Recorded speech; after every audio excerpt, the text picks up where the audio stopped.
ഒരു സ്ത്രീയെ തിന്നുകയും പിന്നീട് ഒരു സെലിബ്രിറ്റിയായി മാറുകയും ചെയ്തൊരു മനുഷ്യനെക്കുറിച്ച് നിങ്ങൾ കേട്ടിട്ടുണ്ടോ?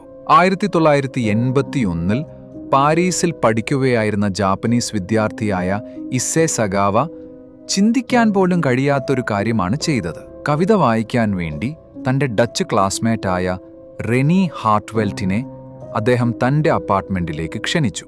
പക്ഷെ അദ്ദേഹത്തിന് ഒരു രഹസ്യമുണ്ടായിരുന്നു. ഇസെ സഗാവയ്ക്ക് അവളെ പഠിക്കാൻ വേണ്ടി ആയിരുന്നില്ല, അവളെ ഭക്ഷിക്കാൻ വേണ്ടിയായിരുന്നു.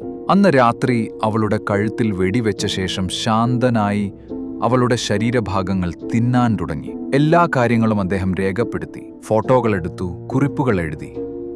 2 ദിവസത്തേക്ക് അദ്ദേഹം അവളുടെ ശരീരം സൂക്ഷിച്ചു. പിന്നീട് ഒരു സ്യൂട്ട് കേസിലാക്കി മൃതദേഹം ഉപേക്ഷിക്കാൻ ശ്രമിച്ചപ്പോൾ അദ്ദേഹം പിടിക്കപ്പെട്ടു. എന്നാൽ ഇവിടെയാണ് ട്വിസ്റ്റ്.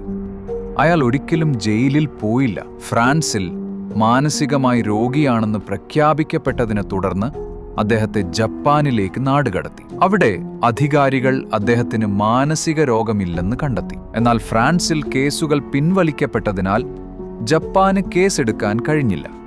അദ്ദേഹം സ്വതന്ത്രനായി. അതിലും ഭീകരമായ കാര്യം, അദ്ദേഹം അതിൽ നിന്ന് ലാഭമുണ്ടാക്കി. അദ്ദേഹം പുസ്തകങ്ങൾ എഴുതി, അഭിമുഖങ്ങൾ നൽകി, മനുഷ്യമാംസത്തിന്റെ രുചിയെക്കുറിച്ച് സാധാരണ പോലെ സംസാരിക്കുന്ന ഡോക്യുമെന്ററികളിൽ പോലും അഭിനയിച്ചു. അദ്ദേഹം കുപ്രസിദ്ധനായി, ഒരു സെലിബ്രിറ്റി നരഭോജിയായി, ആർക്കും തൊടാൻ പറ്റാത്തയാൾ. ഇസെ സഗാവ് 2022 അന്തരിച്ചു. എന്നിട്ടും ആളുകൾ ചോദിക്കുന്നു, എങ്ങനെയാണ് ഒരു കൊലയാളി സ്വതന്ത്രനായി നടക്കുകയും പിന്നീട് അതിൽ പ്രശസ്തനാവുകയും ചെയ്തത്? കാരണം ചിലപ്പോൾ ഏറ്റവും ഭീകരമായ രാക്ഷസന്മാർ ഒളിച്ചിരിക്കുകയല്ല, അവർ കൈവീശി കാണിക്കുകയാണ്.